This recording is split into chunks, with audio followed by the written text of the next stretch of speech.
A couple reached out to me last year, both teachers, 2 kids under 5. They've been in their condo townhouse in the Junction Triangle for 8 years. They were sure they were ready to move up into a house. They've done the math. They knew what their place was worth. They've saved for the down payment. We sat down, ran the real numbers, and within 10 minutes, they realized they were $47,000 short. Not short on the down payment, short on the total cost of making the move. They missed 3 line items that most condo owners don't even know exist. They're not alone.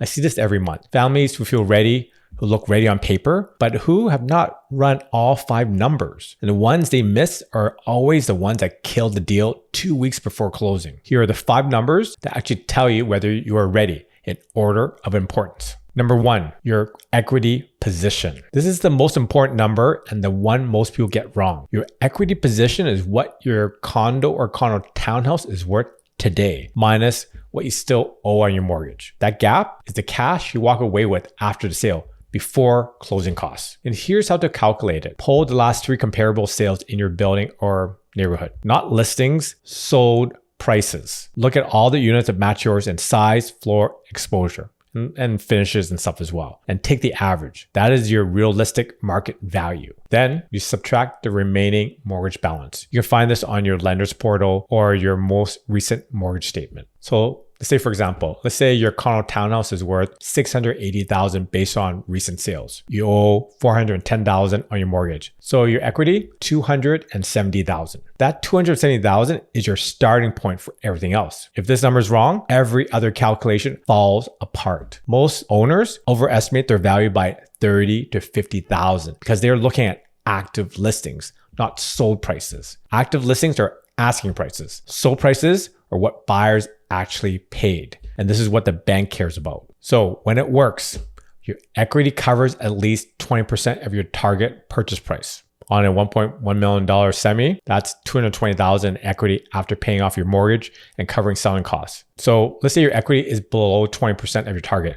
You can still make it work. You're looking at CMHC insurance premium on your new mortgage. So run your numbers based on that new premium added into your mortgage. Number 2, the stress tests. Every buyer in Canada has to pass the mortgage stress test. The bank does not approve you based on the rate you actually pay. They test it at a higher rate to make sure you can handle if rates go up. Right now, the test is around 6 to 6.5%. Here's what it looks like. Say your target house is 1.1 mil. You put down 20%, which means you're borrowing $880,000. At the actual rate of around 4.5%, your monthly mortgage payment would be roughly $4,800. This is what you actually pay. But the bank, they test you at 6.5%. At that rate, the same mortgage costs roughly about $5,900 per month. So the bank asks one question: can your household income support the $5,900 payment plus property taxes plus heating? If the answer is no at the test rate, you do not get approved, even if you can comfortably afford the real payment. So let's say you're a family earning about $170K combined. The gap between what you can handle and what the bank requires is tighter than most people expect. So the stress test was designed for a different rate environment. And right now, it cuts a lot of families out of the price range they could realistically afford. And this is what stopped the couple I mentioned at the start. On paper, their income was strong, but at the stress test rate, the numbers is not clear. They had 2 options: increase their down payment to lower the mortgage amount or target a lower price point. The fix is pretty straightforward. So ask your lender, mortgage broker to run the stress test before you start looking at houses, not after you fall in love with one.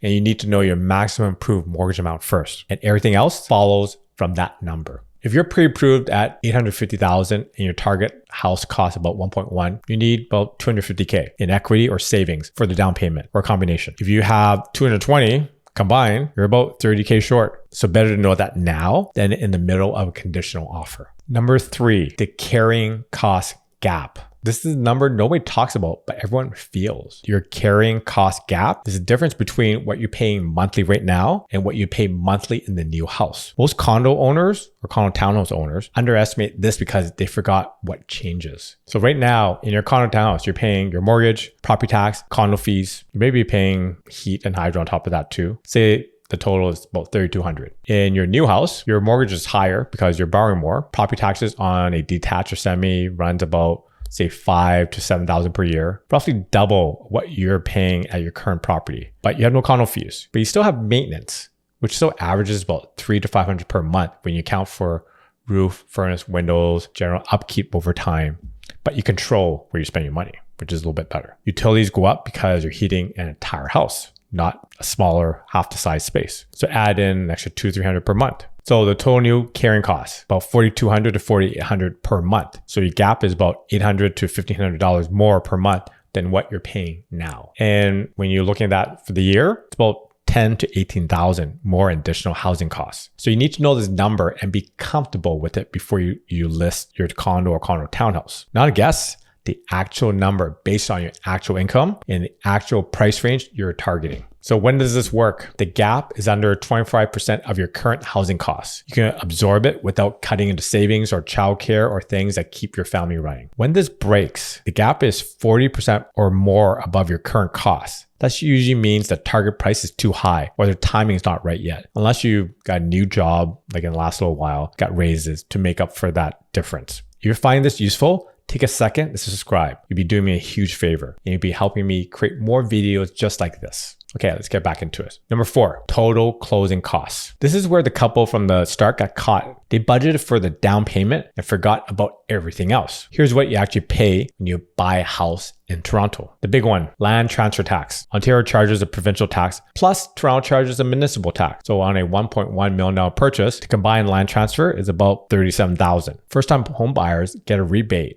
on the provincial portion, but people that are moving up, they don't qualify. So you're paying full freight. That one line item is more than most people expect and is due on closing day, cash, not finance, not rolled into your mortgage. You write a check to your lawyer and they send it to the government. Obviously, you could pay from the proceeds of the sale of your property, but it's cash and not borrowed. Legal fees, about $2,000 for each side, $2,000 for the sale, $2,000 for the purchase. The lawyers handle title transfer, mortgage registration, the trust account, does other things that you never see, but will definitely pay for. Another one is home inspection. I see them as cheap as $500, as more as over $1,000. On older Toronto homes and most semis in Junction, Roncy, High Park that are over 80 to 100 years, you might want to get a good inspector for that. Another is title insurance. You get this with your lawyer. It's around $300 to $500. And then moving costs. They can range from $2,000 to $4,000, depending on the movers, how much stuff you have, and the distance, and whether you need storage. So you're moving from a condo townhouse to, let's say, a semi, you're probably on the lower end of what that cost is. But if there's a gap between closing date, you need temporary storage, it starts adding up. There's another one that people forget. Mortgage penalty on your current place.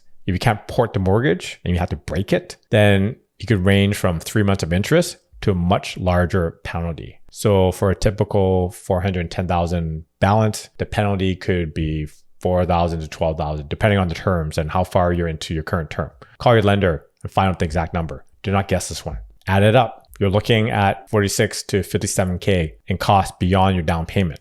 That money needs to come from somewhere. And if you're pulling from equity, it reduces your down payment. And when you're pulling from savings, you have it liquid and ready. This is the number that creates the gap between I can afford the down payment and I can actually close this deal. Number 5, this one's a little bit subjective, but your reserve buffer. The last number is the one that protects your family if something goes wrong. After the down payment, after the closing costs, after the move, how much cash do you have left? Not invested and not in an RSP where you have to withdraw to pay tax on. Liquid cash you can access in 48 hours. The standard advice is 3 months of expenses. For a family moving into a house for the first time, I would push that to maybe 4 to 6 months. Here is why. Older Toronto houses come with surprises. The inspection catches the big things, but there's always cost in the first year. A furnace that runs but is 18 years old. A hot water tank that needs replacing. A basement that seeps in the spring. None of these are deal breakers, but each one costs about $15,000 to $5,000. If you move into a house with 0 reserves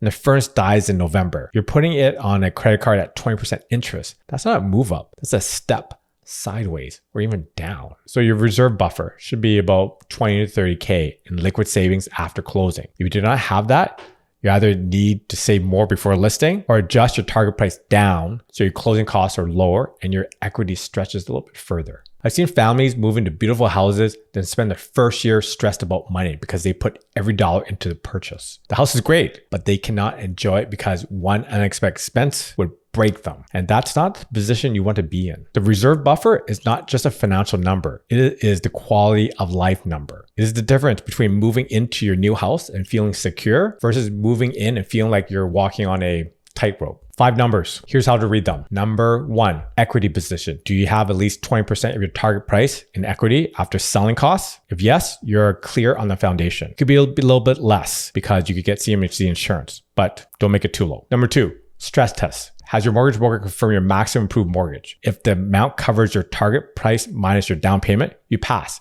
If not, adjust. Number 3, carrying cost gap. Is a monthly increase under 25%? If yes, your budget can handle the new house. If it is over 40%, rethink. Number 4, closing costs. Do you have about 46 to 57 beyond the down payment? If this number surprises you, you're not ready yet. Save or adjust. And number 5, reserve buffer. After everything, do you have about 20 to 30K in liquid cash? If no, you're one furnace breakdown away from financial stress. If you hit all 5, you're ready. Start the process with confidence. If you hit 3 or 4, you're close. Identify the gap and fix them. That might take 3 months, it might take a year, or take a paradigm shift on what you're looking for. But you know exactly where you are working towards. If you're under 3, the move is not right for today. That's not failure. That is just information. Now you know what needs to change. You can build a plan to get there. Most people guess at whether they're ready. The ones who actually make it to closing without a crisis are the ones who ran all 5 numbers first. Thanks again for watching. See you soon.